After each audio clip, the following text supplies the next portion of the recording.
Alam po ninyo, may mag-ama na laging silang magkasama, kamamatay lang ng ina. Mahirap lang sila.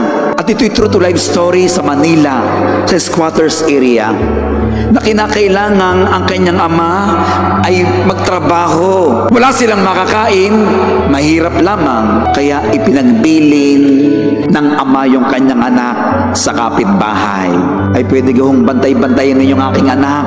Napakalikot ho niyan. Mga 6 or 7 years old. Batang babae. Okay naman ang maghapon. Ngunit nung siya pauwi na, nakita niya na susunog ang maraming bahay, including yung bahay nila. Tatakbo siya. Pagkatakbo, sumisigaw siya, "Anak ko, anak!" Buti naman yung kanyang anak ay naroon sa tuktok. Doon sa bubungan, naglalagablab na ang apoy. Makapal ng usok. Ang sabi ng tatay, "Anak, tumalon ka! Sasambutin kita!" Ang sabi ng anak, "Tatay, nasan ka? Hindi kita makita. Basta tumalon ka, sasambutin kita." "Tatay, hindi ko nga ho kayo makita."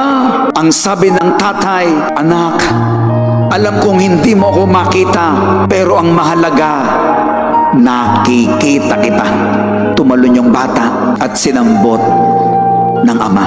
Nabuhay ang bata. Minamahal kong mga kapatid, minsan din natin makita ang Diyos sa dami ng usok ng pagsubok sa buhay.